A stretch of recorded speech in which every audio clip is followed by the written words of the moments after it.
시편 110편, 시편 110편 885면 구약성경.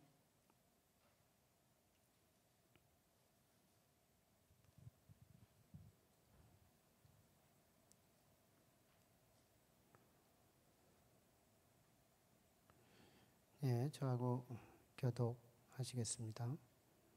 여호와께서 내 주에게 말씀하시기를 내가 네 원수들로 네 발판이 되게 하기까지 너는 내 오른쪽에 앉아 있으라 하셨도다.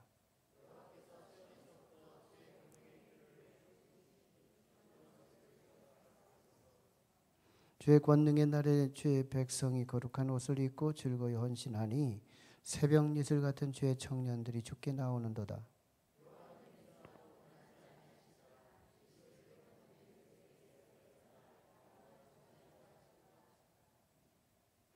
주의 오른쪽에 계신 주께서 그의 노하시는 날에 왕들을 쳐서 깨뜨리실 것이라.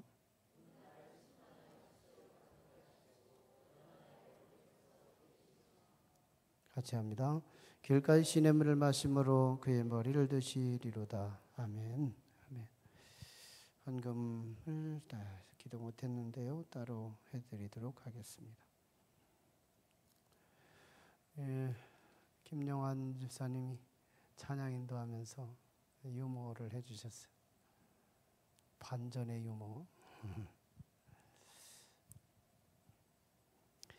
감사하고요. 우리 찬양팀들 너무 애쓰셨고 수고하셨고, 또 우리 주일날 낮에 찬양팀, 우리 조남국 권사님 찬양팀이 제가 늘 조명을 잘 못하죠.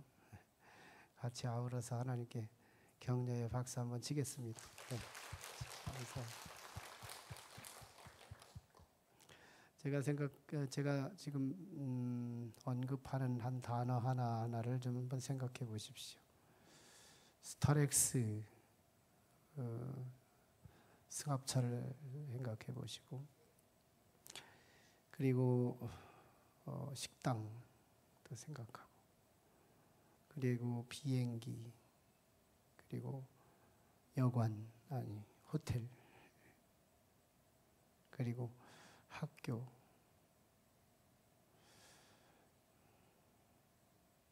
무엇이 지금 생각하고 계신 거예요? 무엇을 지금 생각하고 계세요? 혹시 내가 지금 뭘 얘기하려고 이런 말을 했을까요? 도저히 모르겠죠? 어떤 사람은 알 것 같은데. 여러분들 기도해 주셔서 우리 다영이가 미국에 잘 도착했답니다.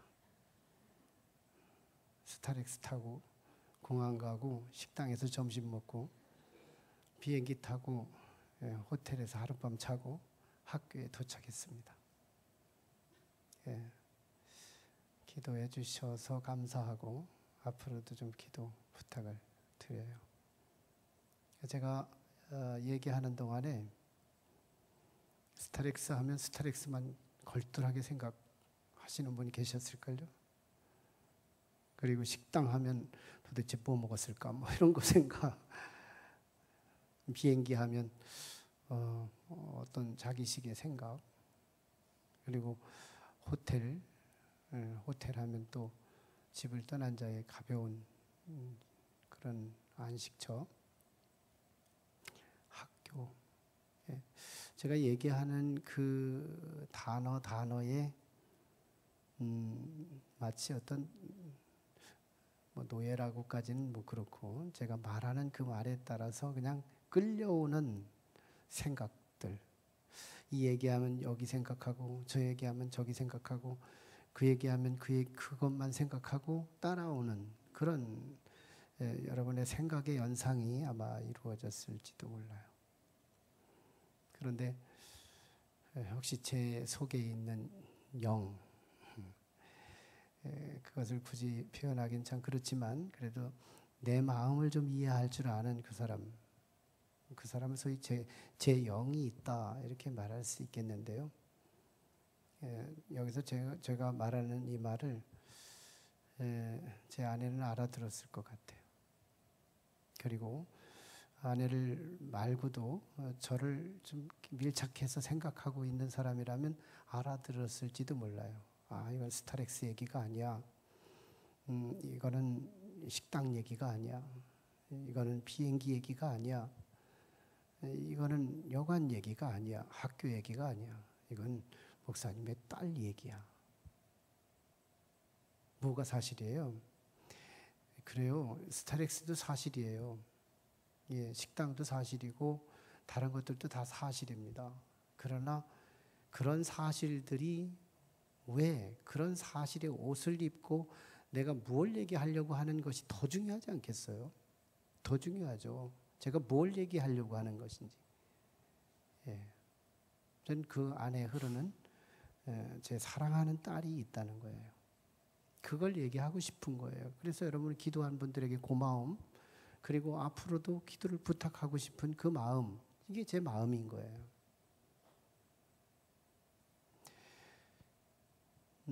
우리가 예수 믿으실 때 그냥 예수 하면 그저 예수는 이목구비가 우리와 비슷하고 아마 이스라엘 문화권에 살았으니까 그 시대에 그 사람들이 입었던 옷을 입었을 것이고 또 뭐 열대 지역에 살고 있으니까 샌들을 신었을 거고 머리카락을 길게 하고 다니셨을 거고 뭐 이런 거 예수님 하면 우리가 생각할 수 있는 최선의 우리의 연상은 인간 예수, 사람 예수, 육체적인 예수, 그 정도 거기서 맴도는 거죠. 하나님이 보내주신 사랑덩어리 생각 못하죠. 하나님께서 보내주신 우리의 구세주, 하나님의 그 어마어마하신 하나님의 경륜과 섭리 안에서 주어지는 우리의 구속을 위해 배치해 주신 가장 영원하신 우리의 구세주 예수 그리스도를 생각하기보다는 인간적 어떤 이미지들을 우리가 생각하고 있을 수 있어요. 그도 그럴 것은 시간이 너무 멀어요. 예수님이 이 땅에 오셨던 시간이 어림잡아 2000년의 역사가 흘렀어요. 그리고 뭐 이스라엘에 가본 분도 계시겠지만 안 가본 분들은 도저히 상상이 안 가요. 도대체 이스라엘이라는 그 문화권의 그 공간과 그때 그 시간 이런 것을 상상하기가 어려워요. 그래서 예수님이라고 하는 이미지가 중요한 분이라는 머리의 공감은 있지만 내 전인적인 예수 없이는 안 된다라고 하는 이 필연성까지는 전달이 되지 않는 그런 우리들이 될 수 있어요. 인간은 그럴 수 있잖아요. 사람은 그럴 수 있어요. 시간이 멀면 볼 수 없어요. 공간이 다르면 또 볼 수가 없어요. 인간의 한계점이죠. 앞에 보면 뒤가 안 보이고 아래 보면 위가 안 보이고 위 보면 아래가 안 보이고 아무튼 우리 인간의 한계는 그게 사실이고 또 우리의 현실이죠. 시간의 갭, 장소의 갭, 여러 장애물들이 있어요. 전혀 우리는 보지도 못했어요. 이미지, 어떤 동영상을 보지를 못했어요. 그래서 우리가 고작 했다는 것은 글을 읽었다는 것과 하나님의 복음을 들었다는 것, 이거 한 가지밖에 없어요. 그리고 예수를 믿으래요. 답답한 일 아니겠어요? 예수를 믿으라니 참 내가 보지도 못한 그분, 어떤 이미지를 알지도 못하는 그분하고 내가 말을 섞어봤어요? 그분하고 내가 얼마나 같은 교감을 해본 적이 있어요? 없는데도 믿으라는 거예요. 그리고 또 그분에게 또 빠져서 아주 죽지 못해서 또 사는 사람도 주변에 있는 것을 보면 이게 참 답답한 일인 거예요. 어떻게 우리가 예수를 우리가 아는 정도에서 그치지 않고 성서가 우리에게 주문하고 계신 만큼 우리가 예수님을 깊이 인식할 수 있을까? 같은 시대에 같은 공간에서 같이 동고동락하시고 자기도 하고 일어나기도 하고 식사도 하고 같이 생활을 했던 예수님의 제자들도 예수님을 이미지에서 국한돼요. 공생애가 다 마친 다음에 예수님의 제자들을 향해서 예수님께서 질문하잖아요. 종합시험과도 같은 질문. 제자 훈련을 다 끝내고 종합시험과도 같은 질문. 세상 사람들이 나를 누구라 하더냐? 객관적 질문이겠죠. 객관적 질문. 그때 선지자 중에 하나, 예레미야, 엘리야 뭐 이런 사람들을 지목하면서 쭉쭉 얘기해요. 그때 주께서 질문을 다시 바꾸시잖아요. 그러면 너희들은 나하고 같이 동고동락하고 3년 반 동안 훈련하고 같이 가족처럼 살아왔던 너희들은 나를 누구라고 하느냐? 이때 정적을 아주 조용한 상황에서 아무도 대답하지 못할 때 베드로가 대답을 했는데 이게 마치 찍은 것처럼 대답한 것이 정답이었잖아요. 저는 그리스도시요 살아계신 하나님의 아들입니다. 그때 이제 예수님께서 피드백으로 말씀해 주셨던 말씀이 바로 그거였어요. 바요나 시몬아, 네가 복이 있다. 이것을 알게 하니는 네가 한 게 아니고 네 부모로부터 올라온 이 IQ가 아니고 보혜사 성령 하나님이 너를 알게 하셨기 때문에 복이 있다는 거예요. 예수님을 우리는 멀리 떨어져서 예수님을 알려고 하지만 예수님을 가까이 있다 그래서 예수님을 알 것 같지만 사실은 예수님을 어떤 무언가가 없이는 예수님을 알기가 어렵다는 거예요. 시간과 공간이 떨어진 우리들은 시간과 공간을 핑계할 수 있는 위로라도 있죠. 근데 시간과 공간을 같이 갔던 예수님의 제자들에게 던졌을 때의 이 질문의 대답은 도대체 이해할 수 없는, 도대체 왜 대답을 못하지?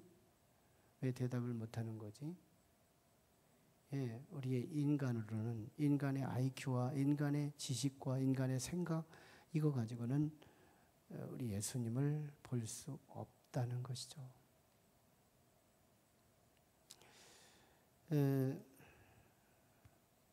다영이와 함께 통화를 했어요. 굉장히 멀더라고요. 13시간 시간의 갭이 있어요. 13시간의 차이가 있는 그곳인데 그 정도로 멀리 날아간 건데 전혀 외람된 제가 이렇게 얘기하면 딸 얘기를 왜 갑자기 많이 하지? 이거에 또 잡음이 들어가요.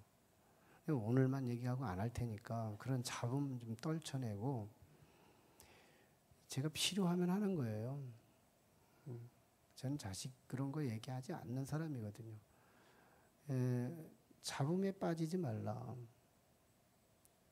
근데 그렇게 먼 곳에 있어도 제가 얼굴을 볼 수 있고 목소리를 들을 수 있고 그의 의지를 들을 수 있고 언어를 알 수가 있어요. 그게 뭔데도 무슨 탓일까요? 우리의 너무너무 먼 공간, 시간도 차이가 있어요. 그런데도 그걸 다 장벽을 부수고 통과해서 사랑하는 딸과 교감할 수 있는 비밀이 있죠. 우리는 문명시대에 있어서 그게 뭔지는 당장 알지만 사실은 그거는 알면서 이건 몰라요. 그게 휴대폰이었잖아요. 휴대폰 하나가 시간과 공간을 초월해서 사실을 직시하게 하더라.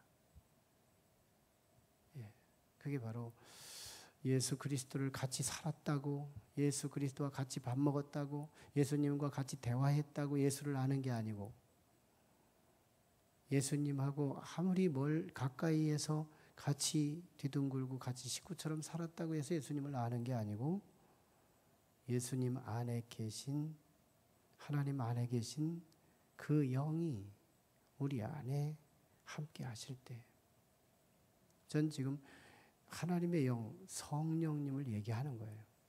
제가 성령님을 자꾸 얘기하는 것은 제가 신앙생활하면서 너무너무 중요한 분인 것을 깨닫고 말씀하는 거예요. 성령을 자꾸 얘기하는 것도 성령의 역사예요. 성령님을 자꾸 얘기하는 이유도 성령의 역사예요. 우린 이걸 정말 아셔야 돼요.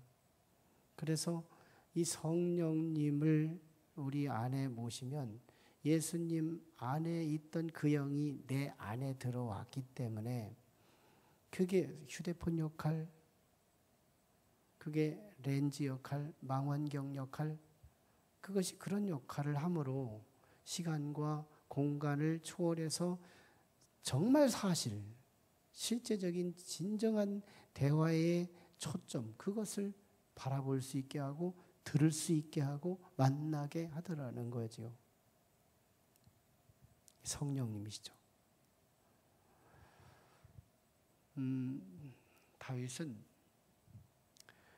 다윗과 예수님 사이에는 1000년의 시간이 갭이 있어요.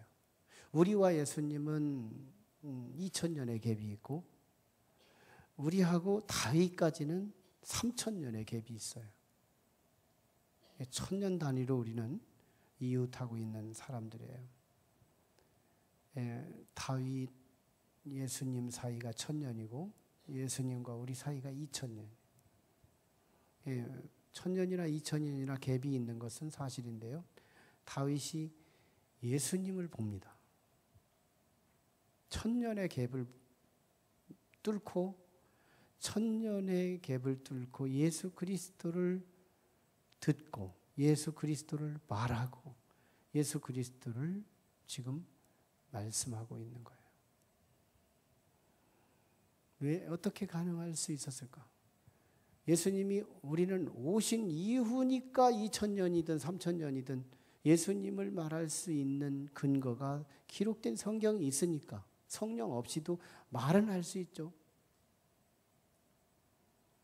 이미 오신 분에 대한 기록이 남은 거니까 우리는 과거적 존재로 과거에 대해서는 말하기가 쉬워요. 미래는 말하기가 두려운 거지만 그런데 다윗은 미래에 오실 그리스도를, 우리는 과거의 그리스도지만 다윗에게 있어서는 미래에 오실 그리스도를 보는 것처럼 얘기하는, 이게 오늘 본문인 거예요. 보는 것처럼 말해요. 정말 메시아가 올 것이라는 그 메시아의 실제적인 아주 선명하게, 그래서 신약의 사도들이, 예수님의 제자들이 가장 많이 인용했던 성경이 바로 오늘 시편 110편의 말씀이에요. 메시아 예언시라고 하죠. 메시아 예언시. 예수님이 오실 거다. 다시 말하면 메시아가 오실 거다. 메시아 하면 우리는 직능을 세 가지로 가지고 있다고 알고 있잖아요. 메시아는 헬라어로는 그리스도, 히브리어로는 메시아, 동일한 의미, 이런 정도는 알고 있죠. 근데 그 그리스도, 즉 메시아는 세 가지 직능을 한꺼번에 가지고 계신데, 사람들은 왕하면 제사장을 못해요. 우시야 왕이 그랬잖아요. 우시야 왕이 왕 노릇하다가 뭐든지 잘 되니까 내가 한번 제사 한번 드릴까 하다가 문둥병 걸려서 비운의 왕으로 죽고 말잖아요. 사람은 여러 가지 하면 망하는 거예요. 안 되는 거죠. 왕은 왕만 해야 되고 제사장은 제사장만 해야 하고 선지자는 선지자만 하고, 이렇게 따로따로 해도 그 직능을 충분히 감당할 수 없는 존재지만 예수님은 이 세 가지 직능을 온전하게, 조금도 흠 없이 온전하게 다 감당하신 분이 예수님이시잖아요. 왕의 직능, 제사장의 직능, 그리고 선지자의 직능, 이 세 가지를 다 감당하신 분이 예수님이세요.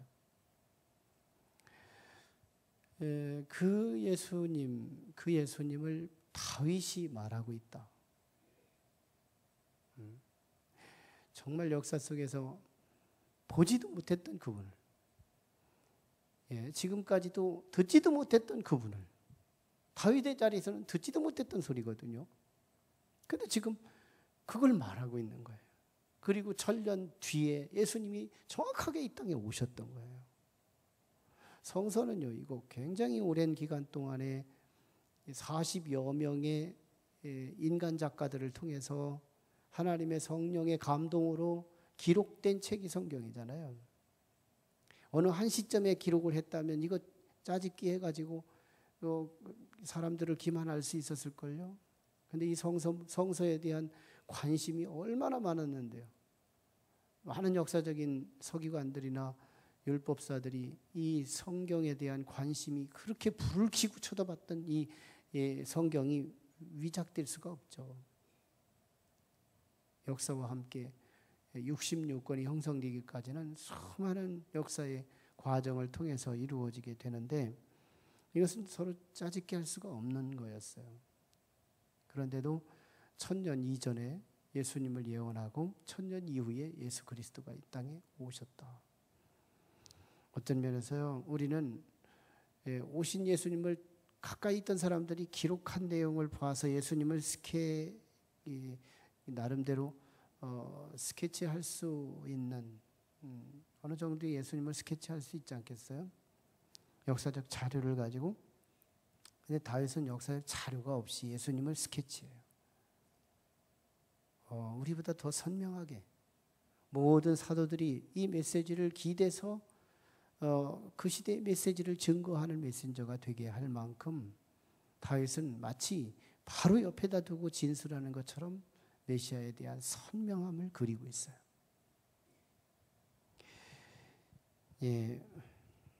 근데 사실은 다윗이 뭘로 그럴 수 있었다고요? 성령으로요. 사실은 사무엘상 16장 13절에 보면 다윗이 이세 가정에서 그 형제들 가운데 왕의 안수를 할 때 기름을 부으는데 사무엘 선지자가 사무엘상 16장 13절에서 다윗에게 기름을 부을 때 성령이 크게 임했다고 말씀해요.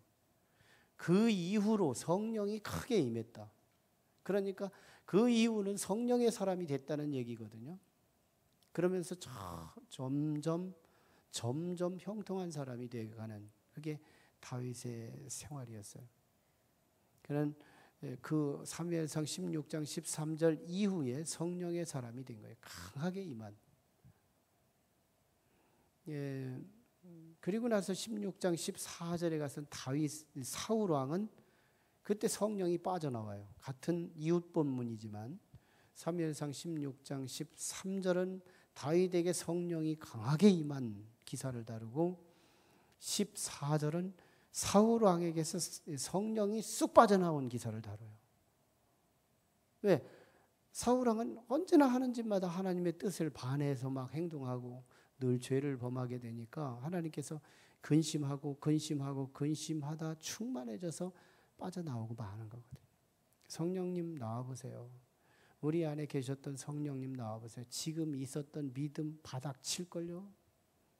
지금 있는 믿음도 보장할 수 없을걸요. 그저 이제는 습관적인 어제도 왔으니 오늘도 오고 지난주도 왔으니 이번 주도 오고 이런 어떤 그 기계적인 신앙생활에 젖어지고 말걸요. 우리 지금 있는 믿음이 내 건 줄 알지만 아니에요. 선물로 받으신 믿음들이세요. 누구의 선물? 성령님이 주신 선물이에요. 다윗에게 그때 성령이 강하게 임한 이후부터 다윗에게는 어마어마한 감동의 시가 나오잖아요. 시편의 절반 이상이 다윗을 통하여 하나님의 그 현현하심을 다 드러내잖아요. 시편의 이 산물들이 성령의 산물이잖아요. 다윗은 성령이 충만했던 사람이에요. 강하게 임했던 사람인 거거든요. 오늘 우리는 사모해야 할 그 영이 있다면 휴대폰을 그렇게 사모하듯이 저도 휴대폰 없으면 안 되겠더라고. 휴대폰이 조금만 떨어져 있으면 안 될 것 같은 거예요. 사실은 마음 비우면 없어도 되는 건데 근데 그렇게 필요해요. 필요해요. 왜 조금만 정보가 늦으면 어떤 시행착오가 일어나는 것들이 많기 때문에 그때그때 반응을 해줘야 하는 문제들이 있어서 바로 옆에다 둬야 되는 거예요. 근데 실제는 그보다 더 상실감이 있을 수 있는, 그보다 더 필요성이 강력한 그것이 바로 우리가 신앙생활 할 때의 성령님이신 거예요. 예수를 믿는다고 하는 그것이 내 머리 가지고 내 생리적인 어떤 신체적인 리듬과 의지와 각오와 이성적 요소 이런 거 가지고 예수를 믿는 것 같지만 절대로 아니다. 그건 오히려 우리의 예수를 믿는데 방해합니다. 우리의 이성이 예수 믿는 걸 얼마나 방해하는지 몰라요. 우리 안에 휴대폰을 휴대하듯이 우리 안에 성령님을 휴대하신 영마다 예수 그리스도에 대한 믿음이 확실히 오게 되는 거예요. 예수님을 진짜 믿고자 한다면, 그리고 내 믿음이 어제보다 더 나았기를 원한다면 성령님을 간구하면 안 되는 거죠. 이제 우리 새벽에 포텐원 새벽이 지금 신약으로 들어왔어요. 새벽에 안 와보신 분들은 지금 구약을 헤매겠지 그러겠지만 신약을 이미 와서 마태복음 10장에 넘어갔어요. 그 마태복음을 읽고 있는데 예수님께서 뭐라고 말씀하시는지 아세요? 우리의 죄를 용서받을 죄가 있고 용서받지 못할 죄가 있다고 죄의 그 어마어마한 것을 경계선을 그어줘요. 예? 죄가 있어요. 용서받을 죄가 있고 용서받지 못할 죄. 그게 뭐예요? 용서받지 못할 죄, 용서받을 죄는 뭐 윤리와 도덕적이고 우리의 삶의 연약함 때문에 오는 모든 오류와 한계들은 다 용서받을 죄예요. 그런데 우리를 정말 도와주시고 우리의 믿음을 공급해 주시고 우리를 해석해 주시고 우리를 깨닫게 해 주시고 한 단어 속에 매치되지 않고 한 그 단어 속에 담겨진 사랑 덩어리를 직시하게 만들어 주시는 성령님, 그 영이 있어야 가능하다는 것을 말해주는 거예요. 다윗은 지금 그 영으로 인해서 오늘 시편 110편이 나오게 돼요. 정말 보지도 못했던 그분을 다시 언급하게 됩니다. 보세요. 다윗이 하나님께서 예수님에게 말씀하시는 소리를 들어요. 1절에 보면 여호와께서 내 주에게 말씀하시기를, 내 주, 이게 바로 예수님이시거든요.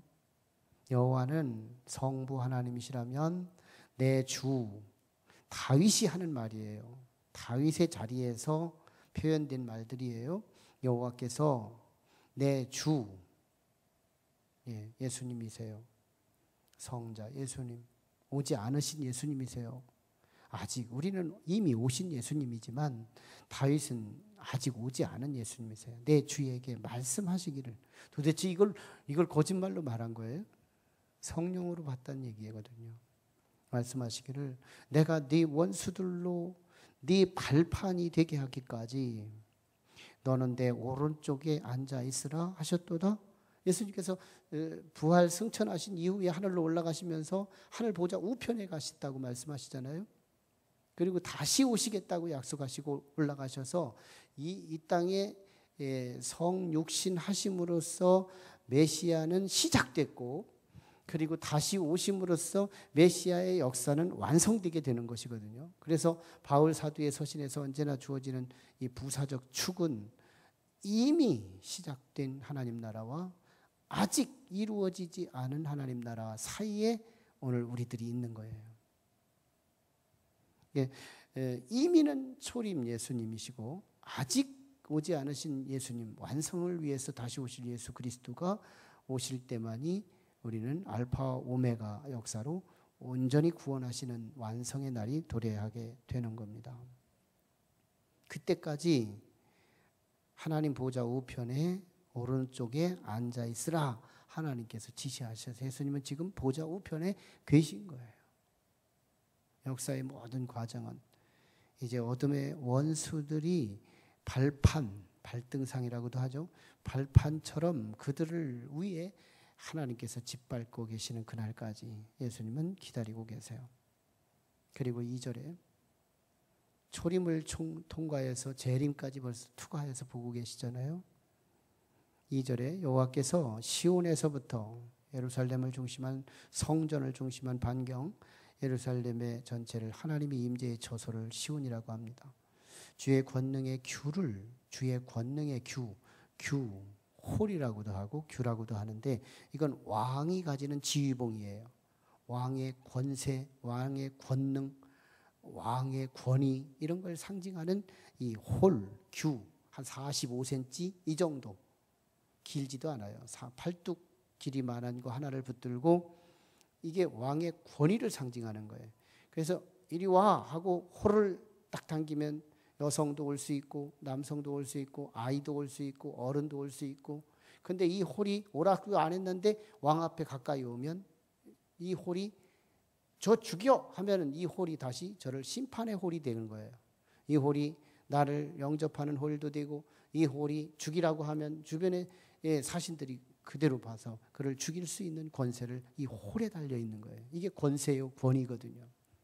예수 그리스도의 그 홀, 그 권세, 그 규를 주님께서 보내주시겠다는 거예요. 그래서 원수들을 다스리도록 우리 예수님을 이 땅의 만왕의 왕, 다스림은 왕의 권세잖아요. 다스리도록 이 땅에 보내주셨다는 거예요. 그때 주의 권능의 날에 우리는 어떤 일을 할까요? 주의 백성이 거룩한 옷을 입고 즐거이 헌신하니, 우리의 헌신은 즐거움이에요. 우리의 헌신은 즐거워서 하는 헌신이 정상적인 헌신이에요. 이 헌신을 한다고 해도 성령님 없이 헌신한다는 것은 인간적인 헌신일 뿐이죠. 어떤 생색을 내기 위해서, 나의 존재감을 드러내기 위해서, 이런 것들이 다 성령 없이 사역하는 사역들이죠. 그런데 정말 성령님이 나와 함께 하심으로 즐거이 헌신하는, 거룩한 옷을 입고 즐거이 헌신하는, 주님 휘하에서 그 사역을 감당하는, 또한 새벽이슬 같은 주의 청년들이, 새벽이슬 같은 주의 군사들이 주께 나오는도다. 예수님이 너무너무 좋아서, 예수님의 통치가 좋아서, 예수님의 다스리심이 공의와 사랑이 있으셔서 편중되지 않으시고 편애하지 않으시고 공평하면서도 그토록 사랑이 진할 수 있는 그 예수 그리스도의 다스리심 앞에 나오는 거예요. 이게 예수님의 왕의 직능입니다. 1절로 3절까지가 예수님이 왕으로 오신다는 것을 다윗이 말하고 있어요. 다윗은 지금 왕이에요. 왕 이후에 기록된 말씀이거든요. 다윗은 지금 왕일 때 누구를 왕이라고 말해요? 저는 다윗의 신앙이 천재신앙이라고 하는 이유는 자기가 왕이면 언제나 하나님을 자기 왕으로 모시는 거예요. 그래서 이 사람은 한없이 크는 자예요. 지금 자기가 왕일 때 주라고 하는 거예요. 주, 로드, 왕은 로드로 표현되거든요. 자기의 주, 자기의 왕일 때 예수님이 자기의 왕이니 이게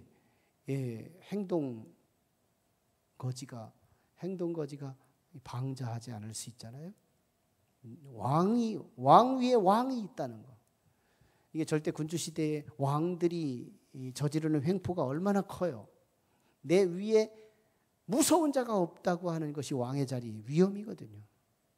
왕이 범실을 저지를 수밖에 없는 위험수는 내 위에 아무도 없다는 것이, 이게 사람의 범죄와 타락의 조건이 되는 거예요. 참 우리는 감리교회에서 참 어떤 면에서 참 깔끔한 거예요. 목회자들이 지금 초태생 목회자들, 그래도 어느 정도는 중진 목회자들, 그 은퇴 직전의 목회자들, 은퇴하신 목사님, 우리 한 목사님처럼 이런 분들은 언제나 이 서열이 있어요. 연급이 있어가지고 연급이 쭉 주어져요. 그러면서도 같은 동료들에게는 깔끔하게 인정해주고 또 사랑해주고 돌봐주고, 또 위에 계신 목사님들은 아래 연급들을 돌봐주고 사랑해주고, 이게 참 너무너무 자연스럽게 이루어져요. 아랫사람은 윗사람을 또 존경해주고, 이 질서가, 우리 감리교만큼 질서가 잘 이루어진 교단이 없을걸요. 그것은 다른 교단에서 목회하는 목회자들한테 물어보면 아는 거예요. 저는 수없이 많이 들었던 얘기예요. 내가 감리교 목회를 하고 싶다 하는 이유는 우리 감리교회 목회를 하다가 장로교로 갔다가 오신 분이 계세요. 예. 왜 왔느냐? 아주 신물나서 왔다고 그러더라고요. 예. 거기는 목사 안수 받기 이전까지만 굽신대다가 목사 안수 딱 받는 순간 윗사람도 아랫사람도 없이 그냥 나도 목사네 하고 방자해지기 시작하는 어떤 요소가 있대요. 다는 아닐 거예요. 부분적인 경험이 그런 것을 체험했다는 거겠죠. 안수만 받으면 나도 목사네 하고서 막 방자하는 거예요. 그게 참 신물난다는 거예요. 사람이 참 우리 예수님이 가장 우리 구원의 심벌로서 주신 십자가가 참 여러 가지를 상징해요. 수직관계와 수평관계를 함께 아우러 표현하는 아이콘, 십자가가 관계성 아이콘은 맞잖아요. 얼마나 건강한 관계성 아이콘이에요. 예, 정말 멋있는 참 가장 비극에서 가장 희극으로 바꾼 반전의 심벌인 그 십자가. 이 관계성. 수직에서 내 위에 무서운 분이 있다는 것이 전제되잖아요. 그러면서도 내 아래에 사랑의 대상이 있다는 것이 전제되잖아요. 내가 아래로 사랑에 돌봐주고 구제하고 구원해 줄 수 있는 사람이 있다는 걸 전제하잖아요. 내 옆에 서열 따지지 않고 그저 우리끼리 우리를 이룰 수 있는 더불어의 사랑의 공동체를 만들 수 있는 여지도 있잖아요. 얼마나 감사한 일이에요. 다윗이 방자하지 않고 일시적인 허물과 또 음란을 통해서 그가 하나님한테 한번 혼난 때는 있었지만 다윗의 남은 모든 인생은 전체적으로 아우러 볼 때 다윗은 참 거룩한 인생이었죠. 다윗이 본 두 번째 요소가 4절입니다. 4절이에요. 4절. 여호와는 맹세하고 변하지 아니하시리라 이르시기를. 여호와께 사실은 말씀을 자기가 들은 거예요. 성령으로 들었다는 얘기죠. 너는 멜기세덱의 서열을 따라 영원한 제사장이라 하셨도다. 예, 영원한 제사장 예수 그리스도 그분을 지금 소개받고 있는 거예요. 아직 오지 않은 그리스도인데 우리는 이미 온 분에 대해서 자명하게 알 수 있는 그것을 또 소개받는 거지만 다윗은 아직 나타나지도 않은 그리스도를 지금 얘기하고 있는 거예요. 하나님과 자기 사이에 그 그리스도를 소개받고 있는 거예요. 어떤 맥으로 오느냐? 아론의 자손으로, 아론의 대제사장의 계열로 따라오지 않는다는 거예요. 인간 제사장의 계열로 따라오지 않는다는 거예요. 인간 제사장의 한계점이 뭐냐? 인간 제사장의 한계점 3가지가 있어요. 이 제사장은 언젠간 죽는다는 거예요. 그래서 다음 제사장으로 바꿔야 돼요. 얼마나 번거롭고 이번에 제사장이 좋았다면 다음 제사장은 나쁠 수도 있고 얼마나 불안한지 몰라요. 젊었을 때는 열심히 하더니 또 연세 드시고 나서는 또 게을러지기도 할 수 있고 엘리 제사장 같이 엘리 제사장이 얼마나 좀 사역을 뒤로 하고 자기 먹고 마시는 일에만 열심히 해가지고 막 비둔해가지고 넘어졌을 때 자기 몸을 추스리지 못하고 목이 부러져서 죽었다고 하는 이 비부를 경험시키잖아요. 그리고 자식들도 챙기지 못하고 그래서 다음 세대의 제사장들도 부패하고. 인간 제사장의 두 번째 한계는 윤리와 도덕 쪽에서도 모범이 못 되더라는 거예요. 삶이 하나님의 말씀대로 살지를 못하는 연약함이 있더라는 거예요. 그러면서 하나님께 중간 역할을 한다는 거잖아요. 요식행위일 뿐이지 진실행위가 아니잖아요. 형식은 그럴싸한데 사실은 내용이 전혀 비어있는 깡통 같은 역할을 하는 거잖아요. 인간 제사장의 3번째 한계는 인간 제사장의 세 번째 한계. 그는 자기가 죽는 게 아니라 남을 죽여서 제사하는 결정적인 오류를 범하잖아요. 오류는 아니에요.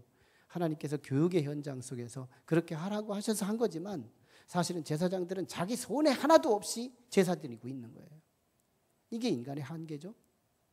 그런데 예수 그리스도 멜기세덱의 전차를 따라서 오신 예수 그리스도의 영원한 제사장님은 이분은 죽지 않아요. 그래서 영원한 제사장이라고 말씀해요. 영원한 제사장. 죽지 않는다는 장점이 먼저 부각돼요. 이분은 말씀을 다 이루시죠. 십자가 정상에서 7마디의 마지막 마디를 다 이루었다는 자신의 사역의 마침표를 찍을 수 있는 분은 인간 제사장들은 아무도 없었어요. 근데 예수님은 마침표를 찍었어요. 삶이 따라주는, 말씀을 성취하는 그 일을 감당했던 분이 예수 그리스도시죠. 근데 예수님의 제물은 다른 어떤 타 생명이 아니고 이제는 자기 생명이에요. 예수 그리스도의 영원한 멜기세덱의 반차에 따라서 오게 된 예수님의 제사장 전차는 인간 아론의 후손으로 온 제사장과는 기질이 다른 거예요. 내용이 다른 거예요. 사실은 그 핵이 다른 거예요. 자기를 죽여서 염소 새끼 하나 죽이고 양을 죽여서 송아지를 죽여서 드리는 그런, 자기에게는 어떤 생명의 손실도 없이 그저 타의 생명을 통해서 드려지는 그런 형식적 요식적 제사장은 있어도 예수 그리스도는 그런 제사장이 아니었다는 거예요. 멜기세덱이 어떤 사람일까요? 창세기 20장 이후에 보면 아브라함이 자기 조카 롯이 소돔성에 갔다가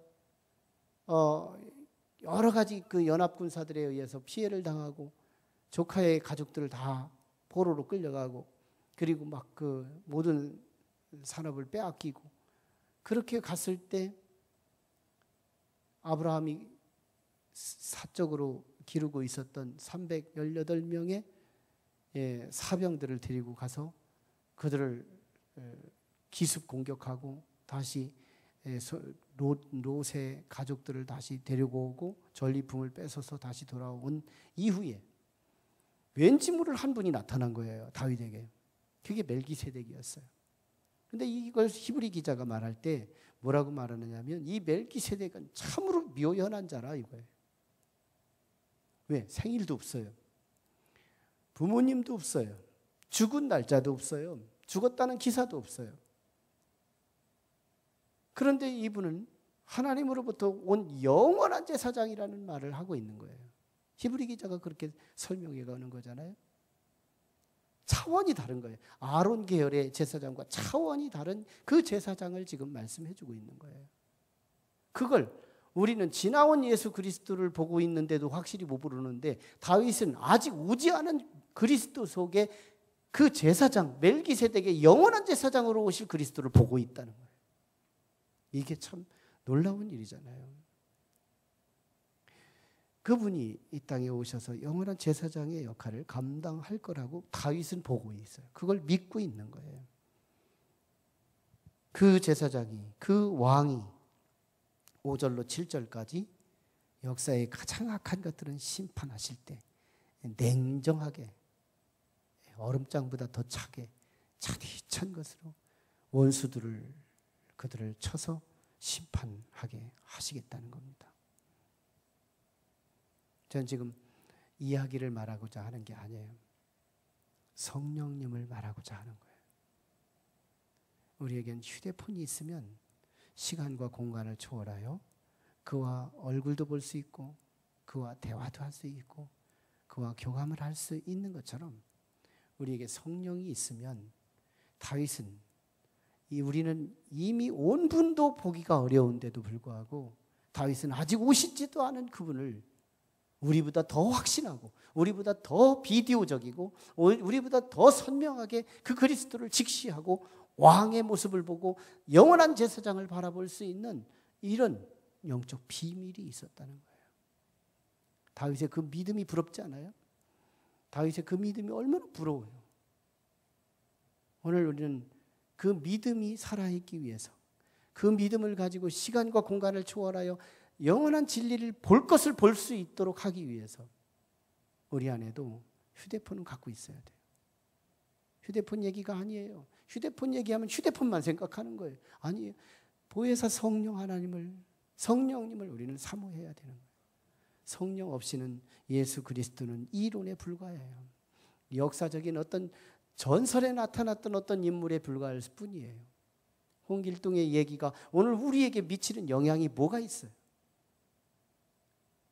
예수 그리스도가 우리에게 미치는 영향은요, 회개합니다. 통곡하며 가슴을 찢으며 우리의 잘못을 솔직하게 인정하고 그리스도를 통하여 다시 시작하는 표본을 만나게 되며 우리의 삶을 새롭게 만들고 공동체를 새롭게 만들어낼 수 있는 그 새 힘이 어디서 와요? 성령으로 말미암아 이루어지더라는 거예요. 예수님과 함께 같이 둥글고 같이 식사하고 같이 자고 일어났던 그 예수님의 제자들조차도 예수를 제대로 못 봐서 예수님이 십자가에 죽으실 때 예수님을 뿔뿔이 흩어져서 도망치고 두려워 떨고 예수님을 부인 부정 저주까지 이르게 되는 그런 제자들이 있었는가 하면, 예수님 부활하신 이후에 성령을 사모하라고 말해서 그가 성령을 받고 난 이후에는 초대교회에 하루에도 3,000명, 하루에도 4,000명씩 예루살렘 교회로 운집하게 만들 수 있는 그 놀라운 능력의 사도들로 바뀌어진 이유는 그 전과 이후가 성령의 유무였어요. 우리는 다윗의 이야기에 우리는 도취될 필요가 없어요. 다윗의 이야기 속에서만 우리는 여행하고 말면 안 돼요. 다윗 속에 흐르는 우리와 질이 다른 하나님의 영, 하나님 속에 계셨던 그 영이 우리 속에 있기를 목표하는, 거기에 욕심하는, 거기에 우리는 주도적인 기도가 있는, 그게 아니면 우리는 때려칠 용의도 있는, 내가 예수를 아무리 묘사하고 예수에 대해서 아무리 그럴싸하게 소개를 받았다 하더라도 내 속에 예수님 안에 있는 영적 휴대폰 그분이 없다면 우리는 예수 그리스도를 믿는다고 해도 믿지 못할 것이며, 그리고 믿는 줄 착각은 할 수 있을지 모르지나 다 살고 났을 때 우리는 여전히 예수 믿고 지옥 갈 수 있는 사람이 될 거예요. 정말 예수 믿었다면 우리는 예수님이 인도하시는 천국으로 가야 옳잖아요. 그러려면 예수 그리스도를 바로 알아야죠. 예수님이 진짜 내 왕이냐 이 말이에요. 예수님이 지시하시는 것에 대해서 내가 순종할 용의가 있느냐 이거예요. 내가 힘들어도 내 환경이 안 돼도 예수님이 그렇다고 하면, 예수님이 그러라고 하면 아멘 하면서 갈 수 있느냐는 말이에요. 예수님이 내게 왕이냐 이거예요. 아직도 내가 왕이고 아직도 내가 제사장 노릇하고 있을 뿐이죠. 아니에요. 예수님의 제사장이 유효한 사람만, 나도 영적 제사장의 사역으로 믿지 않는 자를 주님께로 중재할 수 있는 거죠. 나는 예수님의 중재자가 없이 내가 바로 중재자가 된다는 것은 어불성설이죠. 오늘 우리는 예수 그리스도를 바로 알고 예수 그리스도가 내 구세주가 되기까지는 성령 없이는 도저히 우리는 아는 걸로 끝나더라는 거예요. 그건 무슨 말이에요?